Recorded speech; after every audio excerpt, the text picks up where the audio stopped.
강의를 그러면 첫 번째 강의인데 시작을 할게요. 뭐예요? 혹시 그 스피커든 마이크든 키면 혹시 하울링이 생겨가지고 올리거나 그러면 자기가 알아서 끄도록. 일단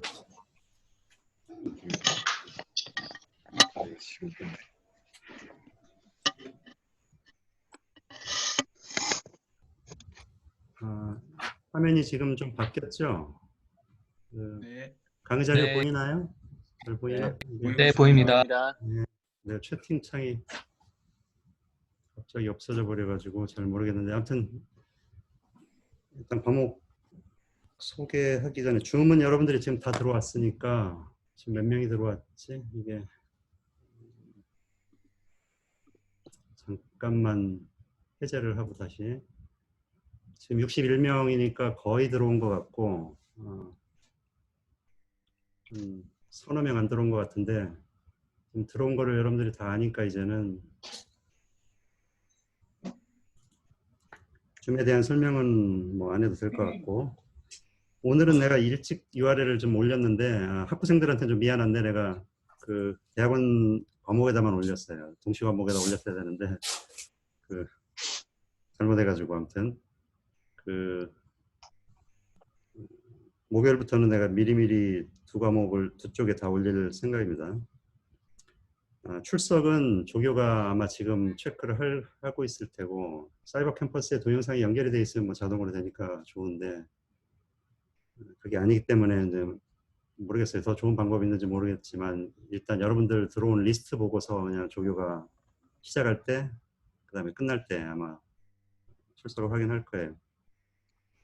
그다음에 FA 관련된 거는 올릴 테니까 여러분들이 잘 확인해서 문제 없도록 하고 아까 얘기했듯이 질문이 있으면 뭐 마이크로 그냥 얘기해도 사실 안 될 건 없어요. 그러니까 여러분들이 아무 때고 소리로 해도 되고 아니면 채팅으로 나한테 해도 됩니다.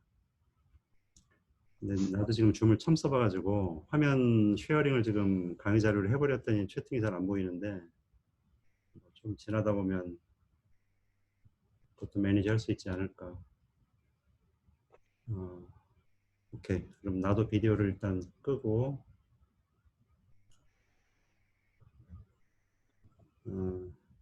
과목 공지상 우리가 만나지를 못하기 때문에 언제까지 얘기할지 모르지만 그 비대면이 끝나면은 뭐 당연히 우리가 대면으로 수업을 할 테고 지금 K반에 아마 잡힌 거로 아는데 강의실은 그때 가서 다시 얘기를 하겠습니다. 그 못 만나는 동안에는 어떻게 뭐 할 방법이 없으니까 여러분들이 수시로 사이버 캠퍼스에 올라와 있는 거를 확인을 해보세요. 그 다음에 나한테 뭐 이메일 언제든지 보내도 되고 조교한테 아까 얘기했듯이 보내도 되고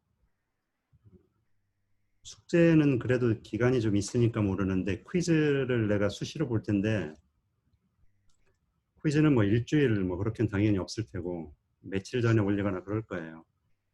그러니까 여러분들이 퀴즈 빠지지 않도록 아차에서 넘어갈 수 있으니까 수시로 아무튼 공지사항 확인하고 그 사이버 캠퍼스 들어와서 보면 될 겁니다.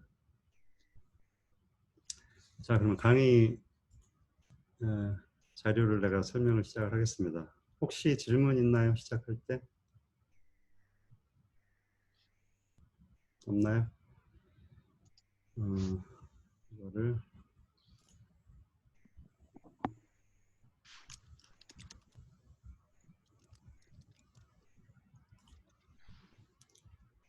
자, 과목 소개 화면에 잘 보이죠?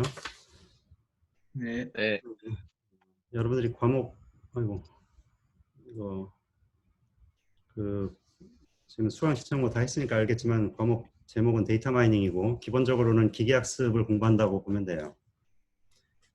그래서 우리가 주로 배울 것은 각종 뭐 알고리즘 한마디로 기계학습 알고리즘에 대해서 배우고 이게 대학원 초급 과목이기 때문에 뭐 세세하게 설명하고 넘어가는 건 아마 없을 거예요.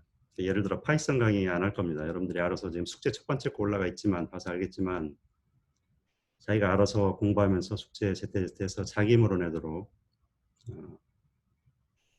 뭐 다시 뒤에서 다시 중복이 되는 얘기지만은 어쨌든 자기 힘으로 꼭 하는 게 제일 중요하고 그렇지 않으면 나중에 뭐 문제가 생길 수 있습니다. 일단 강의 내가 넣는 걸 보면은 우리가 이 시간에 온라인이지만 시간 12시에 화요일 목요일 날 12시부터 수업을 할 것이고 알다시피 지금 줌에서 만나고 있고 K504로 지금 강의실은 잡혀 있습니다. 근데 나중에 이제 대면 강의가 돼서 줌을 안 쓰게 되면 그때는 이게 좀 바뀔 소지는 있어요. 그 수강생이 좀 적어지거나 그러면 내가 아무래도 가까운 데로 옮길 것이고 아니면 뭐 지금 그대로 간다 그러면 K1으로 아마 가야 될 겁니다. 내 이름하고 이메일 같은 건 아마 다 알 거고 내 오피스는 AS805 그 다음에 보통 내가 방에 있는 시간은 적어도 이 시간은 있겠다는 거예요. 그러니까 월수금 10시부터 12시까지는 아마 반드시 있을 거고 그 이외에는 뭐 여러분들이 아무 때고 와서 내가 있으면 봐도 돼요. 그러니까 요새 코로나니까 떼져오지는 말고 그냥 뭐 소수의 인원이 아니면 혼자가 오든지 어쨌든 이제 제일 편한 건 이메일로 하는 거니까 이 이메일 주소 내가 써놓은 거 이메일로 할 얘기 있으면 언제든지 해도 됩니다. 그 다음에 사이버 클래스 URL 내가 적어놓은 것이고 예전에는 우리 연구실 홈페이지를 썼었는데 그거보다는 이게 나은 것 같아서 바꿨어요. 조교는 아까 소개했듯이 김민섭 대학원생이고 이메일은 여기 있습니다. minsop4898 naver.com 그 다음에 조교의 연구실은 AS807이니까 내 옆방이에요. 그러니까 조교는 아무래도 나보다는 저녁 때는 더 있을 테고 아침에는 아마 덜 있을 텐데 헛걸음하지 않으려면 이메일로 보내고 찾아올 일 있으면 하도록. 숙제 관련해서는 아마 조교한테 많은 도움을 받을 수 있을 거고 실습 숙제, 강의 자료나 뭐 이제 손으로 하는 숙제나 뭐 그런 게 있으면 물론 도움이 될 테고 나한테 언제든지 얘기해도 됩니다. 강의 계획서 예전에 내가 처음에 올렸던 거에서 조금 수정을 했는데 이제 온라인으로 하다 보니까 이렇게 수정을 좀 했어요. 이제 강의실에서 하는 것 같으면 시험을 2번 볼 텐데 어떻게 될지 모르겠어가지고 시험 강의실에서 보기도 지금 상황 같으면 안 될 것 같고 온라인으로 보자니 조금 그렇고 그래서 일단은 나중에 바뀔 소지는 약간 있습니다. 얼마나 우리가 온라인으로 하는 게 길어지는가에 따라서 바뀔 소지는 있지만 어쨌든 잠정적으로는 이렇게 갈 거예요. 그래서 그냥 시험을 한 번, 파이널, 그러니까 기말고사 한 번 보는데 컴프레hen시브라는 얘기는 전체 다 하라는 얘기입니다. 그러니까 여러분들이 넉넉히 있으면 좀 그럴 테고 평소에 그냥 배우는 거 그때그때 좀 공부를 해서 익혀두면 나중에 시험 볼 때 너무 무리가 되지 않을까. 우리가 커버되는 내용이 별로 적지 않기 때문에 시험 한 번에 보면 이제 분량이 굉장히 많으니까 평소에 조금씩 잘 그때그때 하는 게 제일 좋다고 생각을 해요. 40%고 프로젝트를 좀 높였는데 뭐 시험을 한 번으로 줄이면서 낮춰져서 결국 이제 프로젝트 비중이 더 커졌습니다. 프로젝트 다음 슬라이드에 있지만은 주제 잘 잡아가지고 자기가 좀 욕심을 내서 잘했으면 좋겠어요. 아무튼 프로젝트는 개별로 하던 팀으로 하던 다 괜찮습니다. 그 다음에 이제 손으로 쓰는 문제가 프로블럼 셋이라고 내가 넣는 거고 이건 뭐 몇 개가 나갈지 모르겠어요. 별로 없을 것 같긴 한데 그 다음에 지금 이미 나가 있는 실습 숙제가 랩 어사이먼트고 그리고 첫 번째 숙제 지금 여러분들이 아마 하고 있는 거고 두 번째 숙제가 빠르면 뭐 내일, 오늘이나 내일 아니면 늦어도 다음 주 초에는 올라갈 거예요. 퀴즈 아까 얘기했듯이 수시로 볼 거고 손으로 쓰는 숙제 대용으로 퀴즈를 넣었다 대충 그렇게 이해해도 돼요. 퀴즈 온라인으로 볼 거고 그때 배운 주제에 대해서 간략하게 낼 생각이에요. 참여도는 뭐 여러분들이 퀴즈하고 숙제하고 시험하고 지금 온라인 수업 다 들어오다 보면 그게 참여하는 거니까 별로 딱히 다른 건 없습니다. 성적은 뭐 상대평가하겠다는 얘기고 숙제는 늦게 내는 건 원칙적으로는 받지 않습니다. 피치모달 사정이 있다거나 그럼 미리 좀 얘기를 했으면 좋겠어요. 이제 제때 완전하지 않더라도 하나 내고 그다음에 더 완성을 못했으면 더 이어서 하겠다고 와서 얘기를 하고 계속해서 또 다시 제출을 하면 그것까지 감안해서 채점은 다 할 거예요. 근데 그렇게 안 하고 그냥 늦게 하나 내면 우리가 아예 받지도 않을 겁니다. 아까 얘기했듯이 제일 중요한 거는 모든 숙제는 별로 얘기가 따로 없으면 혼자 하는 것이다. 그래서 뭐 코드 왔다 갔다 하는 건 특히 말도 안 되는 얘기고, 뭐 숙제를 시작하기 전에 서로 상의하는 것 정도는 오케이. 그러니까 아이디어 면에서 서로 의논하고 뭐 아이디어를 교환하고 그런 것까지는 괜찮아요. 근데 그걸 어떤 문서화된 걸로 주고받는다거나 이메일로 받는다거나 아니면 아예 코드까지 서로 공유를 한다거나 그러면 그거는 안 되는 거니까 우리가 다 카피 체크 할 거니까 여러분들이 불미스러운 일 생기지 않도록 미리 신경을 쓰고, 특히 대학원 과목에서 카피한다는 거는 나는 상식적으로 생각이 안 된다고 보기 때문에 대학원생이 뭐 숙제 카피해서 나한테 불려오거나 그러면은 뭐 그때는 그냥 F라고 생각하고 F하고 뭐 잘못하면 학교에서 쫓겨날 수 있다고까지 생각을 하면 돼요. 뭐 학부생이라고 괜찮은 건 아니고 학부생도 마찬가지고, 그러니까 고학년 지금 4학년 우리과 학생들만 내가 받았기 때문에 뭐 어떻게 보면 좋아요. 그러니까 딴과에서 지금 많이 듣고 싶어 했는데 우리과 첫 번째니까 어쨌든 우선순위는 여러분들 4학년을 위해서 뭐 알게 모르게 배려를 한 거니까, 또 여러분들이 원해서 들어온 거니까 그러니까 대학원 과목에 맞게끔 잘 열심히 해서 쫓아왔으면 좋겠어요. 프로젝트 하는 것은 뭐 혼자 하고 싶다 그러면 혼자 해도 되고 아니면 3명까지, 너무 기준이 뭐 없어가지고 5명 뭐 그렇게는 너무 많은 것 같고 최대 3명 정도까지 하겠습니다. 주제는 내가 여기 써놓은 것은 크게 경진대회 아니면 여러분들이 뭐 리서치하고 싶은 토픽 잡아서 해라 그 얘기예요.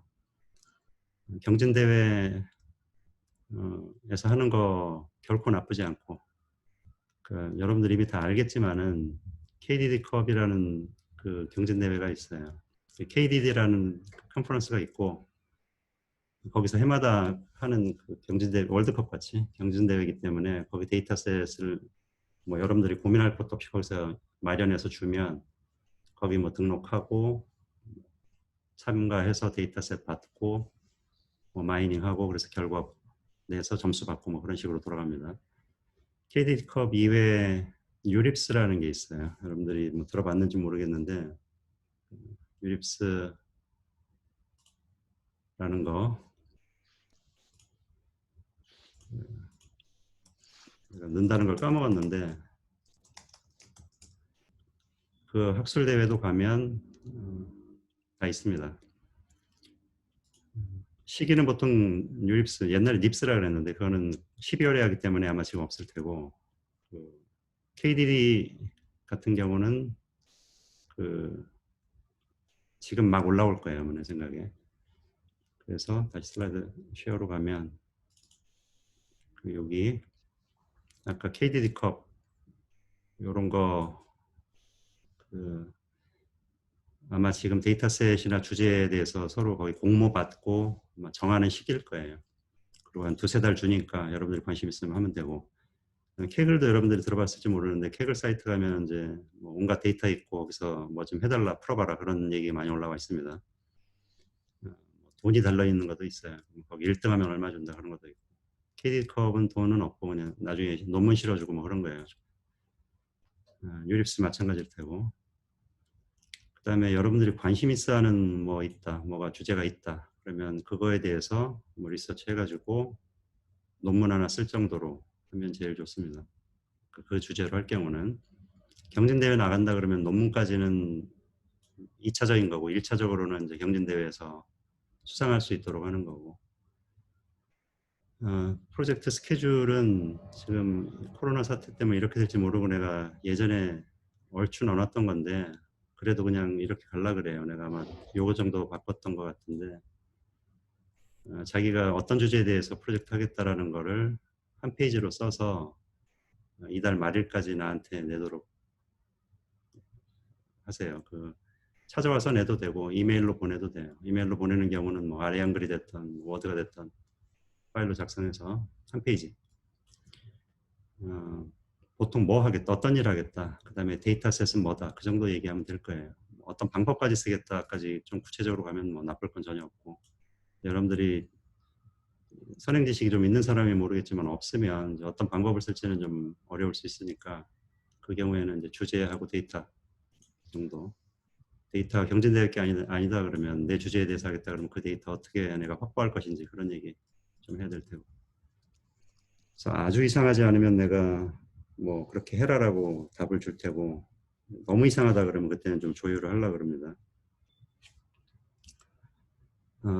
그 다음에 중간 보고서를 4월 말일까지, 그러니까 심오하게 쓸 거 없고 그냥 한두 페이지짜리 말 그대로 중간 결과 보고서, 중간 진행 보고서, 지금 이 주제에 대해서 어디까지 어떤 식으로 여태까지 해왔고, 한 달이니까 여태까지 해왔고 어떤 방식으로 해왔고 앞으로 남은 기간 동안에 어떻게 할 것이다, 그걸 쓰면 돼요.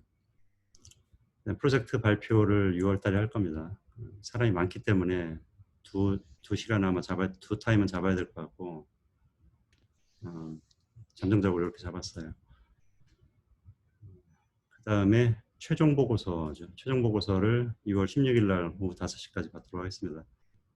최종 보고서의 형태는 여러분들이 리서치 형태로 쓰는 경우면 논문으로 쓰면 좋겠고, 경진대회면 일단 경진대회에서 결과 나온 거 잘 나오는 게 첫 번째고, 그 다음에 그걸 가지고 그냥 보고서 쓰듯이 써도 돼요. 근데 경진대회 결과가 너무 잘 나와가지고 어차피 거기 논문을 내게 돼 있다 그러면 거기 있는 그 양식을 가져다가 쓰면 일이 중복이 안 되니까 좋죠. 뭐 내가 말은 이렇게 하는데 뭐 나부터도 경진대회 나가서 수상하고 그런 건 쉽지 않은 일이니까 여러분들이 진짜 치열하게 잘해서 수상 1, 2, 3등이 됐건 뭐가 됐든 거기 들어가면 아주 좋아요. 나중에 뭐 좋은 회사에서 연락도 오고 뭐 그런 경우도 있습니다. 하여튼 그 최종 논문이 됐던 보고서 형태가 됐건 그거는 6월 16일까지고, 평가 척도는 경진대회를 나가게 되면 이제 여러분들이 실적이죠. 뭐 거기 나가가지고 리더보드에 올라간 거 순위가 뭐 계속 실시간으로 바뀔 텐데, 최종 최종 때까지 아니면 경진대회 듀까지 해가지고 순위에 올라간 거 보고 그걸로 점수를 주겠습니다. 근데 뭐 경진대회 해보면 알겠지만은 대충 해서는 잘 안 나올 테니까 거기 어떤 테크닉을 썼고 알고리즘 내가 어떻게 보완을 했고 뭐 그런 거 다 필요할 거예요. 그런 거가 당연히 중요하게 될 거고, 리서치 토픽을 가지고 했다 그러면 논문 써서 적어도 서밋을 했으면 점수가 괜찮을 테고, 그다음에 제출해가지고 그 억셉트까지 됐다 그러면 그때는 뭐 점수 아마 잘 받을 겁니다. 국외의 유수한 학술 대회 기준이고, 뭐 그게 아니라 국내 학술 대회나 학술지에 냈다 그러면 어느 정도 되는 거니까 될 테고, 보고서로 만족을 했다 그러면 그 정도 그런 얘기입니다. 교재인데 교재는 여러분들이 뭐 딱히 내가 예년하고 바꾼 거 없습니다. 아무 책이나 원하면 여기 나와 있는 거 여러분들이 구해서 봐도 돼요. 아마 PDF 버전으로 돌아다니는 게 있을 거예요. 이거 내가 알기로 이거 돌아다니는 거 있고, 그다음에 비숍 책도 아마 있을 테고, 뒤다 책은 잘 모르겠고, 근데 아무튼 우리 쪽에서 제일 보기 편한 책은 아마 이 세 개가 유명한데 뒤다 책이 아마 제일 편할 것이고, 반대로 제일 어려운 게 좀 머피의 이 책이 좀 어렵게 써 있고 좀 방대해요. 여러분들이 이제 수업 듣다가 뭐 나한테 질문을 하던 아니면 다른 자료를 찾고 싶을 때 책을 찾겠다 그러면 이 정도에서 봐도 되고, 아니면 오리지널 알고리즘 논문을 봐도 돼요. 실제 첫 번째 강의에 오리지널 논문들은 내가 올려놨습니다. 여러분들이 관심 있으면 봐도 됩니다. 좀 오래되긴 했지만. 그 다음에 주제는 오늘은 뭐 소개 정도 하는 거고, 그다음에 첫 번째 주제가 Association Rule Mining이라고 A-prior이라는 알고리즘이 있어요. 그러니까 연관성의 룰 찾아내는 거, 그러니까 연관규칙 알고리즘 뭐 그렇게 얘기를 해요. 제일 대표적인 게 A-prior이라고 있습니다. 아까 얘기했던 논문으로 발표된 거. 그것을 첫 번째로 살펴볼 알고리즘이고, 그 다음에 강의자로 이미 올라가 있는 디센트리 알고리즘, 의사결정 나무라 그러죠. 말 그대로 의사결정 나무 알고리즘. 제일 대표적인 게 여기 빠져 있는데 ID3, 그 다음에 그거의 후속 버전이 C4.5 그렇게 있어요. 그래서 ID3하고 C4.5에 대해서 얘기를 할 겁니다. 그거에 근간이 되는 이론이 정보 이론이 약간 들어가 있고, 우리가 정보 이론을 뭐 아주 깊게 볼 건 아니고 ID3에서 사용됐던 그 부분 그 정도 볼 겁니다. 그 다음에 또 하나의 알고리즘 부류는 베이지언 학습이 있어요. 우리가 흔히 얘기하는 통계에서의 베이즈룰을 기반으로 하는 베이지언 학습. 그래서 베이즈 디센트리얼이라고 이론이 있고, 그것에 관련된 알고리즘이 제일 단순한 게 말 그대로 나이베이즈라는 게 있습니다. 어렵지 않고 아주 단순한 알고리즘이에요. 그러니까 베이지언 학습에서 나이베이즈 정도 볼 거고, 베이지언 네트워크가 있는데 이거는 뭐 볼지 안 볼지는 모르겠어요. 나중에 와서 하겠습니다. 이건. 그 다음에는 이제 인공신경망이라고 그러죠. Artificial Neural Network, 인공신경망 알고리즘. 뭐 저 안에 여러 가지 알고리즘이 있으니까 뭐 제너럴한데, 그 여러 개 중에서 일단 우선적으로 볼 거는 퍼셉트론이라는 거, 퍼셉트론. 그 다음에 그 앞에 ML이 붙어서 멀티레이어 퍼셉트론, 그거 볼 거고, 그 다음에 SVM이라는 게 있습니다. 그 SVM은 어떻게 보면 싱글 레이어니까 퍼셉트론하고 이건 싱글 레이어예요. 싱글 레이어 네트워크로 볼 수 있는데, 그거하고는 많이 좀 다른 커널이라는 개념이 들어가서 좀 문제를 변환해서 푸는 그런 거예요. 많이 쓰는 알고리즘이기 때문에 성능도 괜찮고, SVM을 살펴볼 겁니다. 그래서 요새 흔히 얘기하는 딥러닝까지는 여기서 가지 않을 것이고, 그것의 기본이 되는 멀티레이어 퍼셉트론, 그것까지 볼 겁니다. 그 다음 주제는 간단하게 클러스터링. 클러스터링은 여러분들이 사실 뭐 그렇게 커버 안 해도 여러분들이 그냥 뭐 보면 알 수 있는 정도의 알고리즘이에요. 제일 대표적인 K-means 같은 거, 뭐 hierarchical clustering 그런 거. 고도화된 알고리즘이 뭐 나와 있긴 한데 뭐 그런 것까지는 볼 것 같지는 않아요. 스펙트럴 클러스터링, 그래프 티어리를 기반으로 하는 뭐 그런 게 실제 사용에는 좋은데 그걸 커버하지는 않겠습니다. 앙상블 러닝이라 그래서 뭐 이것도 개념 자체는 어려운 건 아닌데, 알고리즘 개별 알고리즘들 지금 여기서 얘기했던 것들을 섞어서 쓰는 거죠. 앙상블이니까. 이거에 대한 소개를 좀 앞부분에서 할지 아니면 이 부분에서 요쯤에서 할지는 나중에 되는 대로 정해서 하겠습니다. 그 다음에 여기까지가 보통 이제 기본 좀 평이한 내용들이고, 그 다음에 이제 최근 연구 주제 중에서 많이 사람들이 보고 있고 관심 있어 하는 딥러닝하고 강화학습, reinforcement learning이라는 것, 이 두 가지 주제에 대해서 좀 살펴보려고 그래요.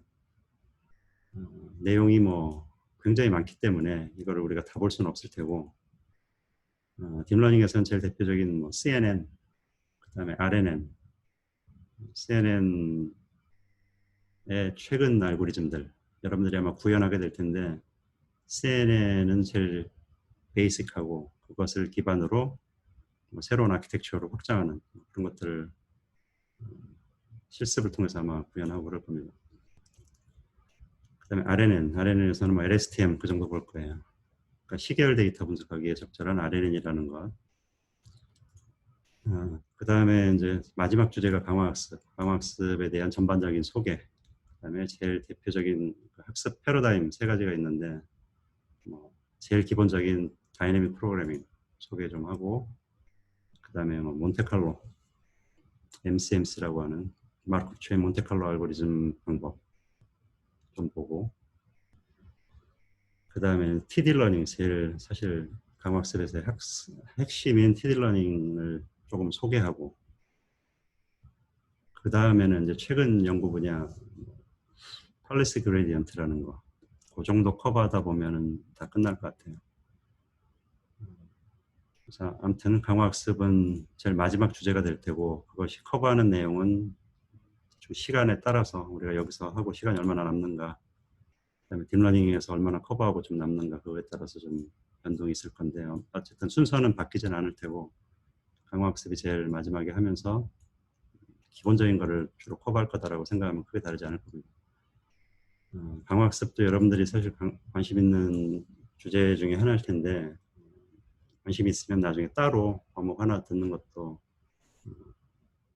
좋을 수가 있습니다. 어느 과에 있든지 간에.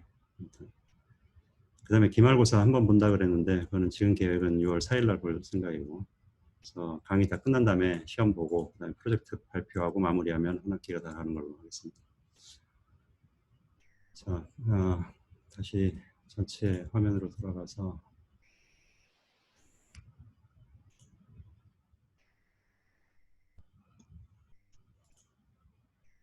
뮤트를 지금 다 안 했는데 혹시 여러분들 질문이나 코멘트 있으면 해보세요. 타이핑으로 얘기를 해도 되고 못 알아듣겠거나 뭐 그런 거 혹시 있나? 과목 운영에 대한 설명만 했기 때문에 뭐 못 알아들을 건 별로 없으리라 생각을 하는데 질문이 됐든 뭐 아니면 뭐 어떤 의견이 됐든 교수님 아까 강화학습 관련해서 책을 한 권 읽으라고 말씀하신 건가요? 지금 아까 얘기한 건 책을 따로 보라는 거는 아니었고 첫 번째 앞부분에 얘기한 거는 우리가 이번 코र्스에서 커버할 강화학습의 내용에 대한 간략한 소개를 한 거고 그다음에 전반적으로 다 알고 싶다 그러면 강화학습 과목을 따로 들어도 나쁘지 않다. 강화학습 과목이라는 게 내가 알기로 전자공학과에서 개설되는 게 있는 걸로 알고 있는데 뭐 예를 들면 그런 과목 지금 뭐 책을 보는 게 좋다 그러면 책은 아까 내가 넣지는 않았지만 발토라는 사람이 쓴 거 서튼 앤 발토인가? 저 사람들이 쓴 책이 제일 유명한 책이에요. 최근에 2판이 나와서 여러분들 보이나요 이 책? 네. 이게 강화학습 책입니다. 책 장사는 아니지만 책을 한번 보고 싶다 그러면 저거를 선별적으로 읽어도 괜찮아요. 근데 저 책이 1판이 나는 개인적으로 더 괜찮은 것 같아요. 2판은 너무 확장이 되면서 말이 많이 들어가서 아무튼 시간을 좀 많이 내서 읽어야 될 거예요.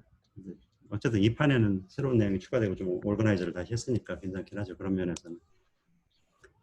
또 다른. 교수님, 논문 같은 경우에는 반드시 제 1저자로 작성해야 되나요? 아니면은 뭐 어디에 참여하는 것도 괜찮은 건가요? 1저자로 해야지. 자기 프로젝트로 할 건데. 그러니까 여러분들이 공동저자로 논문 쓰고 싶다. 그럼 열심히 가서 하고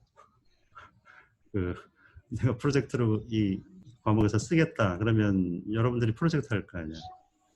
근데 뭐 프로젝트 3명이 하는데 3명이 다 지금 이거 듣고 있다. 그럼 뭐 여러분들이 하는 뭐 나중에 만나서 가위바위보를 하던 아니면 뭐 팔씨름을 하던 그건 농담이고 사실 비춰보면 알잖아요. 누가 제일 저자 깜인지. FM대로 얘기를 하면 그 저자를 선정하는 데 있어서 그 룰대로 정하고 어쨌든 아이디어 내서 구현까지 했다 그러면 더 얘기할 것도 없고 아이디어 내고 구현하는데도 근데 아이디어는 내고 구현은 어느 정도 했고 근데 구현을 대부분 많이 한 사람이 있다 그러면 그 사람은 제2저자 정도 넣어도 될 것 같고 근데 아까 질문은 과목 안 듣는 사람하고 섞여 있을 때 공동저자 되느냐 그거는 아닌 것 같아요.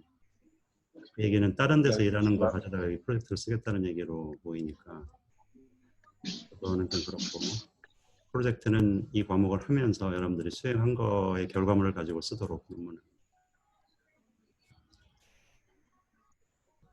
또 내 소리 잘 들리나요? 잘 네, 들립니다. 잘 들립니다. 내 목소리 크지 않기 때문에 내가 뭐 방에서 하니까 마이크 괜찮으면 질문이나 코멘트 없죠? 오케이. 그러면 오늘은 오버뷰 정도 하겠습니다. 에이프릴까지 뭐 하게 되면 하는데 아무튼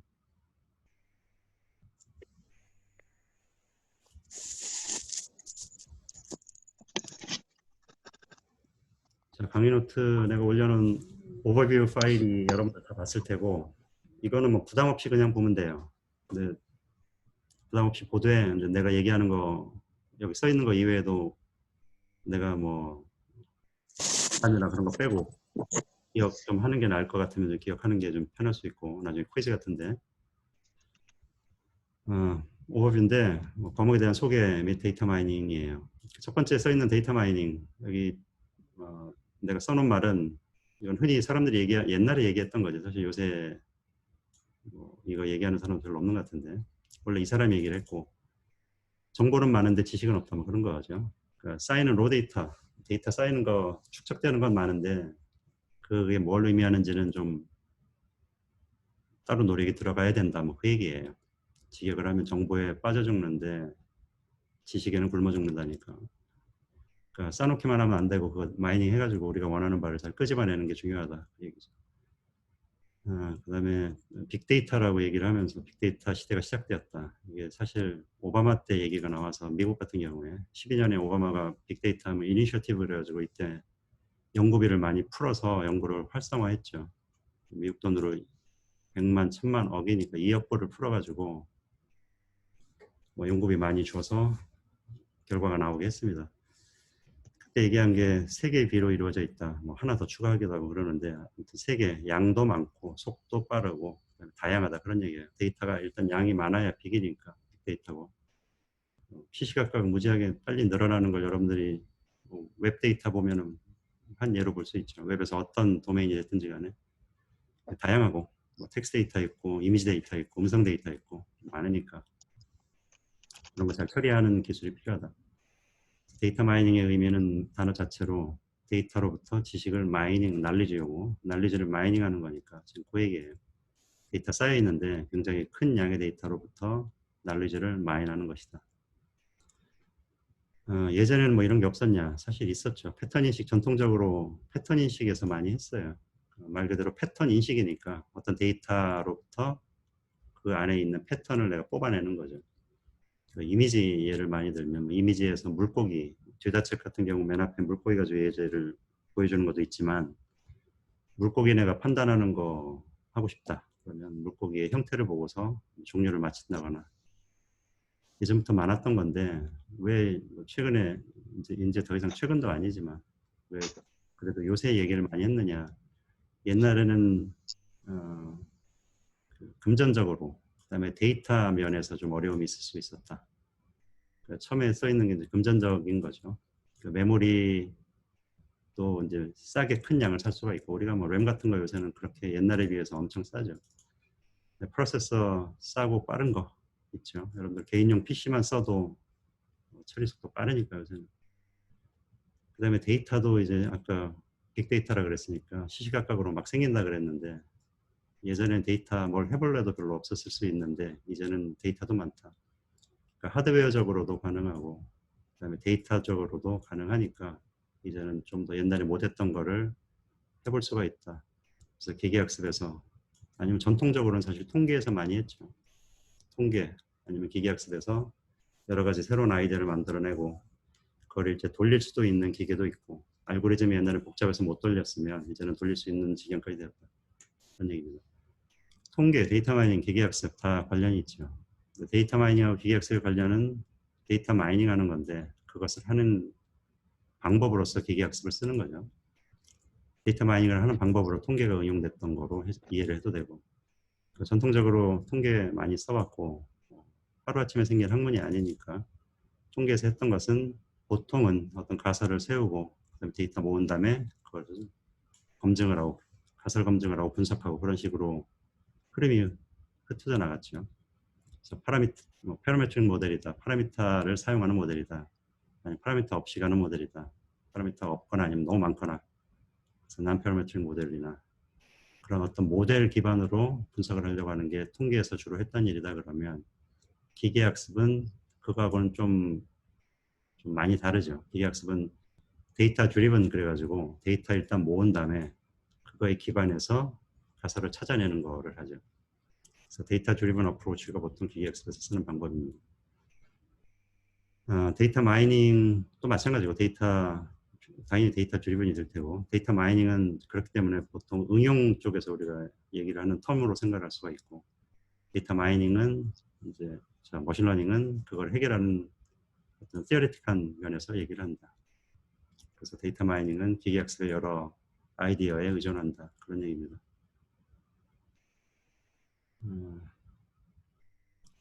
그 다음에 기계학습에 대한 요 코멘트가 좀 있는데, 여기서 얘기하는 것은 첫 번째 써 있는 말이 옛날에 미적분이 물리학에서 쓰였던 도구라고 보듯이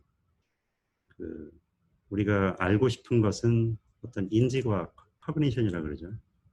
아니면 어떤 인텔리전트 에이전트를 만드는 것, 그것의 행동을 분석하는 것, 뭐 넓게 AI 쪽에서 얘기하는 건데, 그것들이 어떤 모델에 의해서 돌아가니까 그 모델이 됐던, 그 모델을 구동하는 알고리즘이 됐던, 그게 핵심이다. 그런 얘기예요. 첫 번째 코멘트는. 그러니까 뭐 AI에서 인텔리전트 에이전트를 만드는 게 AI인데 한마디로. 근데 그것이 그냥 뚝 떨어지는 게 아니라 일일이 뭔가를 행동하게끔 해주는 모델이 안에 있는 거고, 그 모델을 찾아내고 그런 게 실제 필요한 거고 핵심이다. 마치 물리학에서 캘큘러스가 도구로 쓰였던 것처럼. 그래서 그런 인텔리전트 비헤이비어, 아까 얘기했던 지능적인 행동을 하려면 그 행동이 나오게끔 해주는 정확한 모델이 필요하다. 그 얘기예요. 학습도 마찬가지고, 학습이라고 이제 얘기하면 우리가 알고 있는 학습은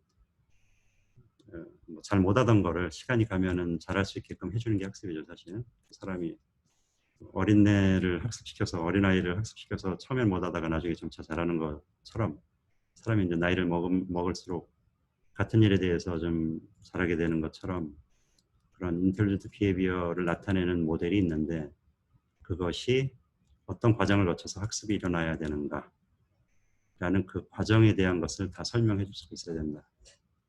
그런 말이 돼요. 네. 그래서 그게 기계학습이고, 왜 기계학습이 필요한가? 모티베이션에 대한 설명이 다음 슬라이드에 나와 있는 거예요. 제일 대표적으로 있는 것은 데이터만 그냥 쌓아놓고 있으면 우리가 하기가 어려우니까 그 데이터가 의미하는 것을 찾아내는 게 데이터 마이닝이라고 그랬고, 그 다음에 일일이 하고자 하는 일을 하드 코딩하는 것보다는 그 데이터가 의미하는 것을, 법칙을 찾아내서 그걸 범용화시켜서 적용하는 게 훨씬 더 효율적이다. 그렇게 되는 거죠. 그래서 일일이 데이터가 바뀔 때마다 데이터가 바뀌면 그거 어떻게 바꾸라고 일일이 알려주고, 그런 거는 굉장히 어렵겠죠. 그것보다는 이런 종류의 데이터가 들어오면 이런 식으로 해봐라라는 어떤 룰을 가르쳐 주는 게 좋을 수가 있다. 그 다음에 심지어 어떤 일이라는 것도 변할 수가 있다. 그러니까 시간의 흐름에 따라 다이내믹하게 내가 하고자 하는 일이 변할 수가 있다. 일일이 가르쳐 주는 게 좀 어려운 것 같은 것에 대한 좋은 예가 게임 같은 게 있죠. 게임이 여기 좀 안 써 있는 것 같은데, 게임 뭐 내가 바둑을 둔다. 요새 뭐 바둑 이미 컴퓨터한테 사람이 안 되지만 뭐 장기를 둔다, 바둑을 둔다. 그걸 일일이 어떤 상황에서 뭐를 움직이라고 알려주는 것은 사실 뭐 거의 불가능하죠. 모든 판에 대해서 어떤 무브가 제일 좋은지 디파인하는 것도 쉽지 않고, 모든 판, 그 컨피규레이션을 다 저장하는 것도 쉽지 않은 일이고, 차라리 그것보다는 장기 같은 경우에 각 그 말에 해당하는 것이 움직이는 법칙도 알려주고, 그 다음에 판세가 대충 어떤 식으로 나갈 때 주로 뭐를 움직인다는 거를 학습을 통해서 알려주는 게 하드코딩보다는 좀 더 쉬울 수가 있고 설득력이 있다. 그래서 기계학습을 왜 하는가에 대한 모티베이션이 돼요. 그 앞에서 얘기했던 그 지능적인 행동을 하려면 뭔가 지식이 있어야 될 텐데, 그걸 일일이 다 알려주는 것은 어렵다. 그 다음에 내가 해결하고자 하는 일도 변할 수가 있다. 상황에 맞게 그때그때 자기가 학습을 통해서 결정을 내릴 수 있게끔 해주는 게 필요할 수가 있다. 그래서 여러 가지 쓰이는 예를 보여주는 게 좀 여기 나온 것들이 있는데, 그건 다음 슬라이드에 또 중복이기 때문에 다음 슬라이드 한번 보면 기계학습 응용, 그래서 여기 지금 많은 것이 나와 있습니다. 첫 번째 써 있는 거는 이제 여러분들 바이오인포메틱스라는 거 들어봤으면 뭐 바이오인포메틱스 아니면 메디컬 인포메틱스라고 얘기를 해요. 그러니까 생물 정보학 아니면 의료 정보학. 그 데이터의 종류가 생물 정보냐 아니면 병원이나 질병 그런 거에 대한 정보냐 그러면 그것을 처리하는 걸 뭐 생물 정보, 의료 정보 그렇게 얘기를 해요. 그러니까 첫 번째 나오는 건 의료 정보에 해당하는 거죠. 그러니까 환자 데이터 아니면 뭐 이미지 데이터. 이미지는 뭐 의료가 아닐 수도 있지만 뒤에 여기 이게 폐렴인가요? 아무튼 질병이 나오면 그거에 관련된 클리니컬 데이터가 있을 테고 그다음에 사람의 신체를 엑스레이가 됐건 CT가 됐건 찍어서 나오는 이미지가 있을 테고 그거 분석하는 것. 의사들이 눈으로 하는 것을 자동으로 요새 많이 하죠. 그다음에 텍스트 마이닝에서 이제 스팸 필터링 한다거나 아니면 사기 행각 찾아낸다거나 이거 뭐 텍스트가 아닐 수도 있지만 크레딧 카드 제일 대표적인 게 크레딧 카드에서 좀 이상한 트랜잭션을 찾아내는 거 실제 사용하고 있죠. 옛날 같은 경우는 이제 사람이 그거 일일이 보고서 좀 평소하고 다른 행동을 하면 고객한테 전화를 실제로 걸어가지고 확인하고 그랬는데 요새는 시스템에서 걸러주게 되죠. 그다음에 검색, 뭐 당연히 구글에서 쓰는 테크놀로지 다 기계학습이고 그다음에 이것도 중요한 토픽 중에 하나인 추천 시스템 아마존, 한국의 쿠팡 그런 데서 쓰는 기술들 다 기계학습 기반에서 다 개발이 되고 있습니다. 뭐 비디오 추천하는 넷플릭스 같은 것도 마찬가지고 그다음에 음성 인식, 그다음에 화자 인식 뭐 그런 것들, 그다음에 물체 인식 이미지에서 비디오, 뭐 동영상 분류 뭐 그런 것들, 그다음에 손글씨 찾아내는 거 뭐 그런 것들 뭐 여러 가지가 있습니다. 이건 아까 얘기했던 생물정보학 같은 거고 생물정보학을 바이오인포메틱스 아니면 컴퓨테이셔널 몰레큘러 바이올로지라고 얘기를 해요. 제일 대표적인 예가 예전에 전통적으로 대부분이 이거였어요. 그러니까 진 익스프레션 어널리시스 하면 유전자 발현도 분석이죠. 말 그대로. 마이크로 어레이라는 그 도구가 있는데 그걸 가지고 특정 유전자가 얼마나 발현되어 있는가를 측정을 하고 그거 가지고 뭔가 할 일을 한다. 그래서 뭐 암 환자냐 아니냐 뭐 예를 들어 그런 거 분석하고 싶을 때 그 사람의 세포 뭐 샘플에서 반응을 시킨 다음에 그 수치 나온 거를 재가지고 뭐 많이들 했어요. 마지막에 나온 게 자율자동차죠.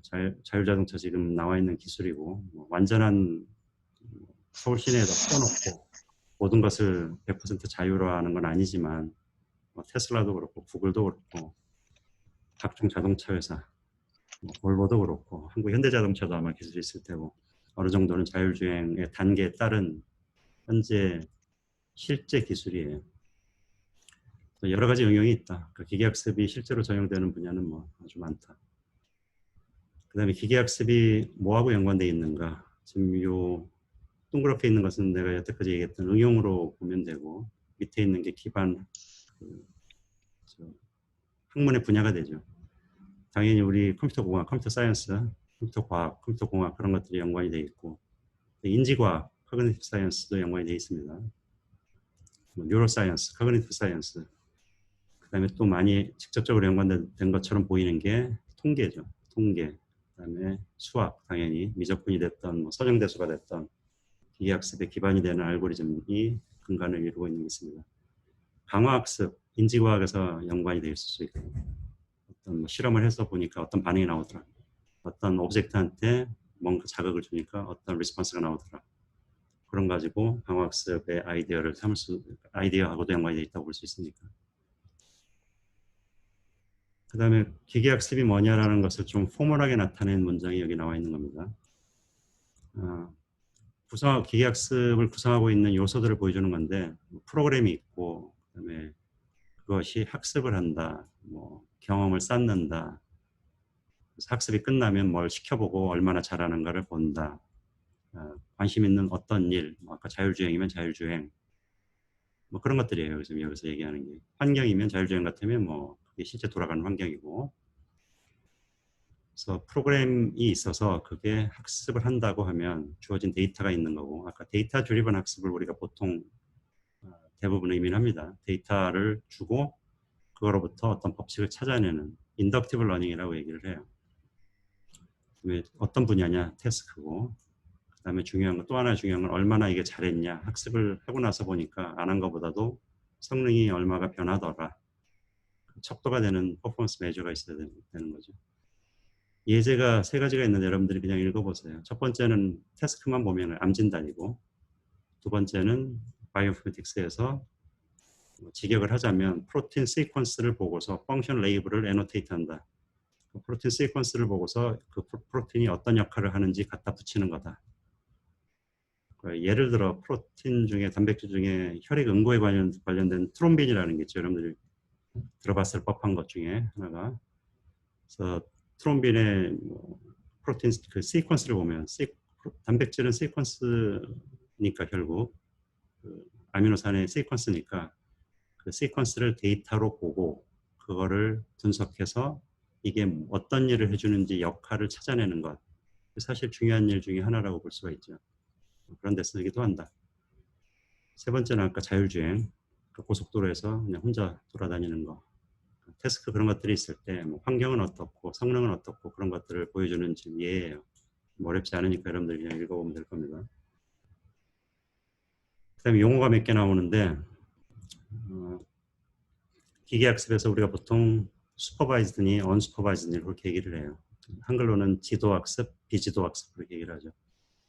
그러니까 슈퍼바이저가 있으면 슈퍼바이즈드, 슈퍼바이저가 없으면 언슈퍼바이즈드.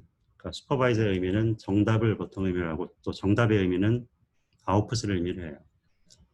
그래서 패턴 인식이다 아까 얘기했던. 그러면 인식해야 되는 그 데이터로 들어가는 인풋 부분이 있고 그다음에 그게 뭐라고 내가 인식을 하고 싶은가 하는 아웃풋 부분이 있는데 그 페어가 주어진 거 가지고 학습을 하면 우리가 보통 슈퍼바이즈드 학습이라고 얘기를 합니다.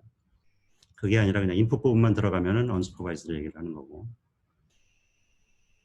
지도학습, 슈퍼바이즈 러닝, 지도학습에서는 그럼 어떤 예가 있느냐? 제일 대표적인 게 분류죠. 클래시피케이션, 분류. 그다음에 리그레션, 통계에서 리그레션 하면 회귀 분석이죠. 그러니까 어떤 모르는 펑션을 찾아내는 것. 그게 리그레션이니까. 그다음에 타임 시리즈 프리딕션 말 그대로 시계열 뭐 예측. 제일 대표적인 게 주식이죠. 항상 얘기하는 게 주식 보고서 오늘까지 현황을 보고서 다음에 어떻게 될까. 지금 뭐 주식이 미국이든 한국이든 다 곤두박질 치는데 특별 케이스이긴 하지만 현재까지 지난 뭐 일주일, 한 달의 타임 시리즈를 보고 내가 관심 있는 건 내일 어떻게 될까죠. 오늘 어떻게 되나, 내일 어떻게 되나. 그 다음에 비지도, 그냥 인풋만 들어오는 거. 제일 대표적인 게 분집화, 클러스터링이 돼요.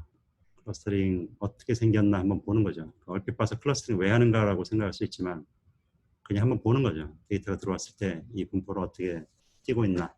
데이터가 2차, 3차 정도까지는 공간에 뿌려보면 우리가 눈으로 볼 수 있으니까 쉽게 알 수가 있지만 이제 고차원이 되면 좀 어려우니까 그걸 제대로 분석을 해서 클러스터링 말 그대로 분집화해서 보면 어떻게 몰려 있는지 아니면 혼자 노는 애가 있는지 아웃라이어 다로 동떨어진 애가 있는지 그런 거 찾아내는 데 쓰고 그 다음에 이거는 뭐 클러스터링이 아니라 클래스 레이블하고 상관없이 컴프레션 말 그대로 축약하는 겁니다. 그러니까 데이터 사이즈가 너무 크다. 그런 걸 좀 줄여가지고 나중에 학습을 좀 용이하게 한다거나 나중에 뭐 딥러닝에서 CNN 보통 네트워크를 보면 CNN으로 레이어를 컨볼루션 레이어를 쭉 깔다가 중간중간에 우리가 풀링 레이어라는 걸 보통 집어넣어요. 풀링 레이어에서 하는 게 보통 컴프레션의 역할을 하죠. 물론 그게 노이즈에 좀 강건하게 만들어주는 효과도 있지만 어쨌든지 간에 그런 거로 언슈퍼바이즈 러닝에 해당합니다. 그다음에 우리가 마지막 주제라고 아까 얘기했던 보통은 내가 강화학습을 커버를 안 했기 때문에 설명할 때 이거 뺐는데 강화학습 아까 조금 얘기했던 두 가지하고는 앞에 두 가지하고는 좀 다른 강화니까 처음에 어떻게 했는데 그거를 제대로 하면 잘하니까 그 행동을 강화시키고 좀 잘못하면 그 행동을 좀 안 하도록 약화시키는 그게 reinforcement learning의 개념이에요. 그래서 인풋이 들어오면 어떤 에이전트한테 인풋 주고 액션을 보고 걔가 어떻게 행동하는가 보고 잘하면 상을 주고 못하면 벌을 주고 그런 식으로 행동을 조정해 나가는 것 우리가 강화학습이라고 합니다. 여러분들이 다 알고 있는 뭐 알파고 바둑 두는 거죠. 바둑을 둬서 좋은 수를 뒀으면 잘했다고 하고 나쁜 수를 뒀으면 못했다고 하고 그런 게 되죠. 그 다음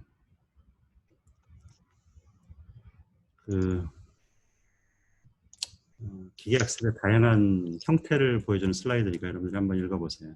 제일 대표적인 형태는 클래시파이어. 분류기죠. 그러니까 슈퍼바이즈 러닝을 통해서 인풋 들어오면은 학습이 끝나면 나오는 건 결국 어떤 클래시파이어, 아웃풋을 예측해주는 클래시파이어다. 좀 더 일반화시켜서 펑션을 어프락시메이트 해준다. 대충 근사치를 찾아내준다. 아니면 모르는 펑션 값을 구해준다. 리그레션 해주면 펑션이 되는 거고. 어떤 로직 형태, 로직 프로그램 형태로 나타내준다. 그러니까 뭐 이런 사람이 이해하기 좋은 형태. 밑에 룰하고 비슷합니다. 그래서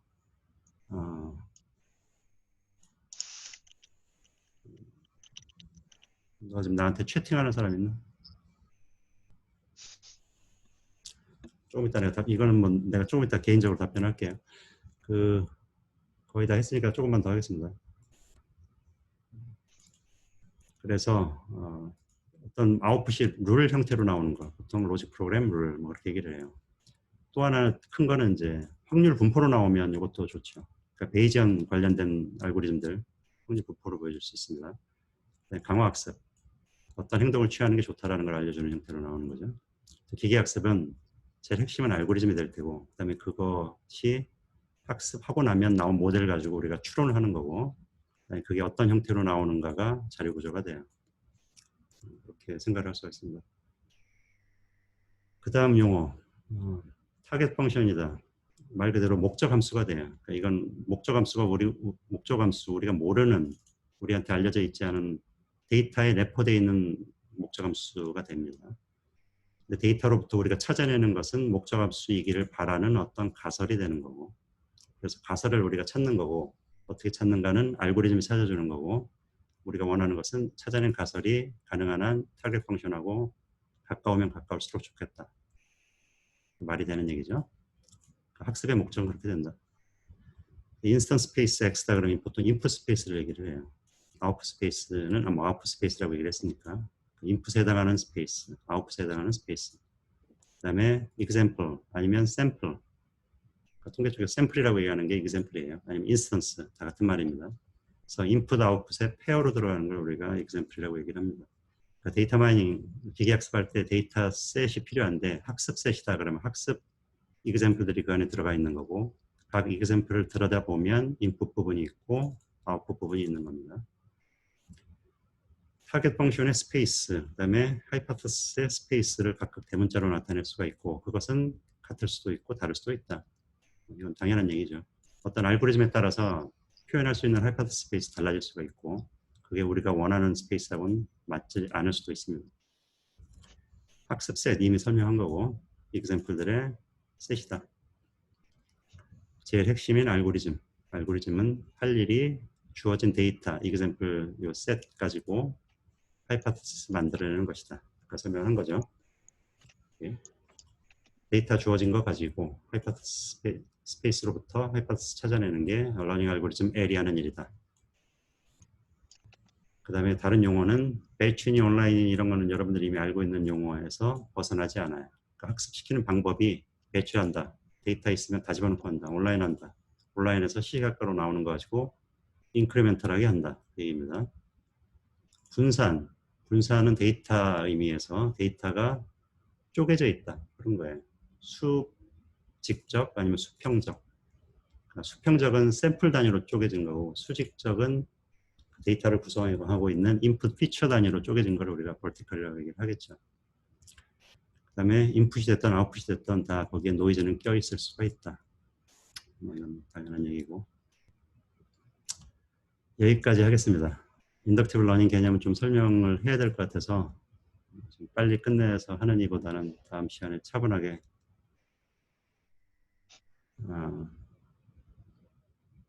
여기부터는 다음 시간에 하겠습니다.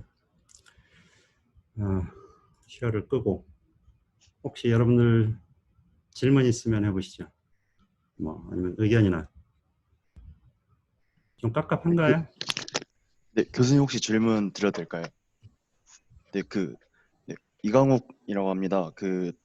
10번 페이지 슬라이드에 이제 비지도 학습과 지도 학습에 대해 설명해 주셨는데, 제가 이제 슈퍼바이즈 러닝에 이제 인풋만 들어오는 게 아니라 어떤 특정 페어가 들어와서 뭐 특정 슈퍼바이즈드 러닝을 한다 이렇게 말씀해 주셨는데 제가 이해가 잘 안 가서 어떤 슈퍼바이저 부분이 감독을 하는 건지 잘 모르겠습니다. 지도학습 아까 얘기를 그대로 반복하면 슈퍼바이저 러닝은 슈퍼바이저가 있는 것이다.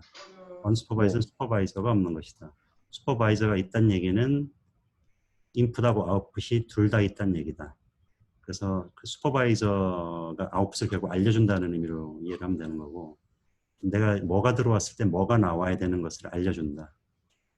대표적인 게 클래시피케이션. 어떤 이미지를 봤더니 이게 어떤 환자에 해당하는 이미지더라. 특정 암이 있는데 뭐 폐암이다. 그러니까 폐암 환자의 사진이 들어와서 보니까 거기 암덩어리가 보이더라. 그럼 거기 레이블이, 우리가 보통 레이블이라고 얘기를 하는데 클래스 레이블 붙어야죠. 이건 환자다.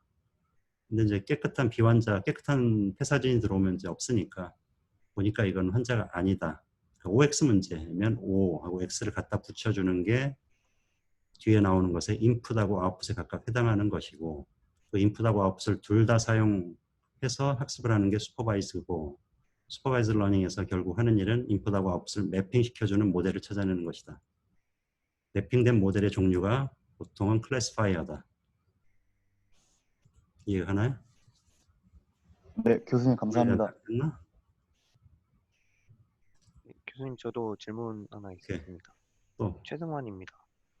같은 페이지였는데 슈퍼바이스드 러닝이랑 리인포스먼트 러닝의 차이가 조금 헷갈려서 이거 좀 알려주실 수 있을까요? 우리가 보통 슈퍼바이즈니 언슈퍼바이즈니라고 양분을 하는 거고, 이렇게 전체적으로 3등분을 하지는 않아요. 조금 나누는 조건이 다르니까. 좀 아까 설명했듯이 얘는 슈퍼바이저가 있는, 정답이 있는 거고 얘는 없는 거고, 얘는 정답이 있냐 없냐라기보다는 학습을 하는 행태가 좀 다른 거죠. 특이한 거죠.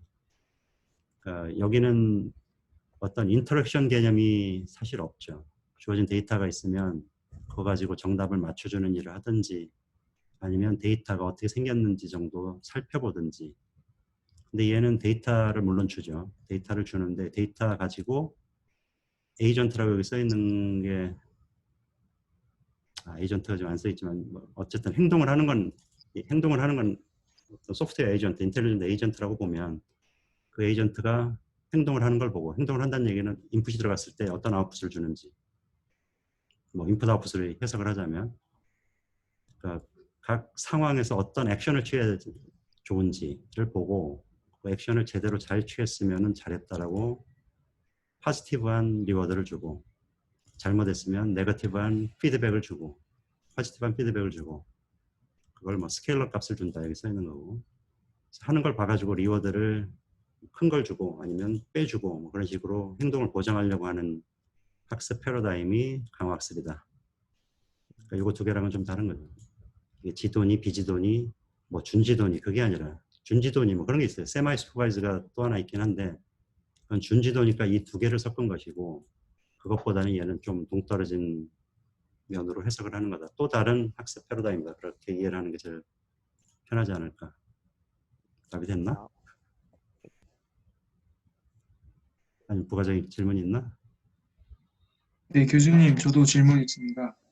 음. 네, 그 아까 12페이지에서 그 가설이 목적 함수에 최대한 가까웠으면 좋겠다 이렇게 설명까지는 좀 이해가 되는데, 아까 대문자 F와 H가 같거나 뭐 다를 수 있다, 이게 좀 무슨 의미인지 모르겠습니다. 이게 좀 사실 어려운 개념이긴 한데,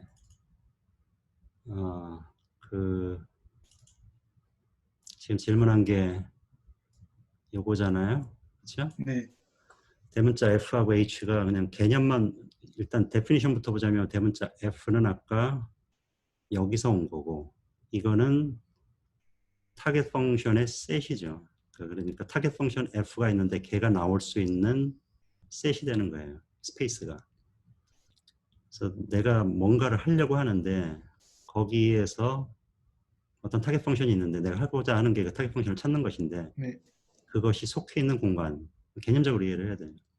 그 공간이 대문자 F인 거고, H는 내가 어떤 그 일을 하기 위해서 알고리즘을 돌리는데 걔가 만들어내는 모델이 있는데 걔 모델의 생김새가 H를 디파인을 한다. 그렇게 생각하면 돼요. 지금 아무것도 알고리즘 안 본 상태에서 개념적으로만 얘기하니까 이해하기가 좀 어렵죠. 근데 뭐 디시전 트리 다음 시간에 할 거를 예를 들면 학습이 끝나면 H가 디시전 트리라는 형태로 나오니까 걔를 쳐다보면 우리가 알고 있는 트리 자료 구조 형태로 나오게 돼요. 근데 트리가 속할 수 있는 트리 전체 트리 셋 그게 H가 되는 거예요 한마디로. 그러니까 주어진 데이터가 있으면 그걸로 만들 수 있는 전체 트리 셋이 있는데 그게 H다. 그 중에 하나 나온 게 스몰 h다. 얘는 어떻게 나왔냐면 내가 ID 3이라는 알고리즘 한번 돌려봤더니 나오더라. 나온 건 이거고 내가 찾고자 하는 건 뭔지는 모르지만 얘고 최대한 가까운 게 좋은 것이다. 걔들이 속해 있는 이것도 다를 수가 있다. 왜냐하면 내가 찾고자 하는 것은 다른 스페이스가 될 수 있는데 꼭 그 스페이스가 디시전 트리의 셋으로 표현될 수만 있는 공간하고는 같으라는 리퀘어먼트는 얘기할 수 없는 거죠. 그러니까 디시전 트리 가지고 표현할 수 없는 게 정답일 수가 있다는 얘기예요. 디시전 트리 좀 이상하긴 한데 다 표현할 수 있을 텐데 뭐 어떤 제약 조건을 두면 예를 들어 트리의 깊이가 사이즈가 뭐 10층 이상으로 가는 건 허용하지 않는다. 만약에 H다 그러면 찾고자 하는 펑션이 거기 안 들어갈 수도 있죠. 그래서 실제 퀘리가 그 사이에 존재할 수가 있고 어쨌든지 우리가 직접 이거를 핸들링하는 게 아니라 요거를 찾아내는 거니까 가급적 얘들이 같았으면 좋겠고 스페이스마저도 같다 그러면 좋은 거죠. 찾아낼 소지가 아무래도 좋아지겠죠. 근데 얘들이 겹치는 게 별로 없다. 그럼 반대로 엄청 찾아내기가 어렵겠죠. H는 이렇게 돼 있는데 F는 이렇게 돼 있더라. 이건 소문자로 표현한 거지만 H가 나타내는 게 이거다. 그러니까 걔가 뭐 예를 들어 참이라고 얘기하는 게 이거다. F가 얘기하는 게 요거다. 그러면 이건 대부분은 맞으니까 많이 맞는 거지만 이게 뭐 별로 안 겹치거나 그러면 성능이 안 좋겠죠. 근데 대문자는 요거하고도 또 다른 거고 이제 걔들이 나오는 공간 자체도 당연히 다를 수 있다. 내가 알고리즘 뭐를 쓰는가에 따라서 여기 있는 게 표현 안 될 수 있으니까.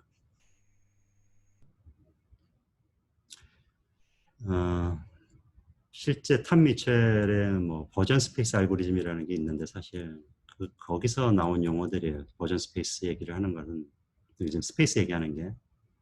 그 알고리즘을 알면 여러분들 조금 더 이해가 쉽긴 한데 뭐 그거 우리가 안 하니까 예를 들어 그 프랙티컬하게 쓸 수 있는 알고리즘이 아니니까 그냥 이 정도 개념적으로 하는 걸로 하죠. 버전 스페이스가 여기 지금 버전 스페이스라는 게 있는데 그게 사실 알고리즘의 이름으로 봐도 되는 거거든요. 근데 이거는 이제 여기 나와 있듯이 H의 सब셋이다 지금 그렇게 나와 있잖아요. 그러니까 이것에서 얼마나 대문자 F하고 겹치는가. 지금 아까 질문은 그거하고 연관된 건데 그럼 알고리즘에 따라서 다를 수가 있다. 네. 얘기를 내가 한 거죠. 이해가 안 가나 여전히? 코멘트나 부가 질문. 아니 뭐 다른 질문이나. 다들 있나요 지금 여기 안에? 63명 보이는데 다들 강의가 들을 만한가요? 이 방법이 괜찮은가요? 네, 괜찮습니다. 게임이니까 네, 좋습니다. 서로 아무도 안 보이니까 나는 얘기하면서 이제 듣는지 모르겠고 여러분들 물론 여러분들 화면을 다 켜게 하고 내가 이렇게 막 번갈아서 보면 되는데 그거 할 새는 없을 것 같고 일방적으로 떠드니까. 근데 어떻게 보면 질문을 여러분들이 더 많이 하는 것 같아요. 그러니까 더 괜찮은 것 같아요. 그러니까 여러분들이 수업 때는 보통 안 하고 뭐 그러는데 질문 많이 하도록 모르겠으면. 개인적으로 아까 나한테 질문한 사람은 비전공이면 뭐 수업 들을 수 있을까요? 라고 나한테 지금 썼는데 본인이 하기 나름이라고 생각을 합니다. 예를 들어 지금 올라와 있는 숙제 혼자 노력해서 할 정도다. 그 다음에 뒤에 좀 심화된 숙제 할 정도다. 뭐 요새는 사실 GitHub나 그런 오픈소스 코드 많기 때문에 남이 짜놓은 거 가서 내가 뭐 좀 참조하고 여러분들끼리 참조하면 안 되는 거고 아까 강조했듯이 그렇게 해서 뭐 잘 한다. 그러면 그 면에서는 오케이. 그다음에 이제 이론적으로 좀 어려운 내용이 많이 나오는데 특히 뒷부분에 많이 나오고 SVM 쪽에 많이 나오는데 그거 내가 수학적인 백그라운드 전혀 없다. 그러면 사실상 좀 어려울 수는 있어요. 비전공인데 문과 쪽이다. 수학이나 뭐 통계나 뭐 그런 거 전혀 모르고 선형대수 잘 모르고 그러면 나중에 미리 좀 공부를 한 다음에 듣는 것도 하나의 방법이다. 질문을 개인적으로 답변하려다 그냥 말로 때우는 겁니다. 혹시 비슷한 질문을 할 사람이 있었으면. 오케이, 다른 질문이나 코멘트 있으면 해보세요. 시간 지났는데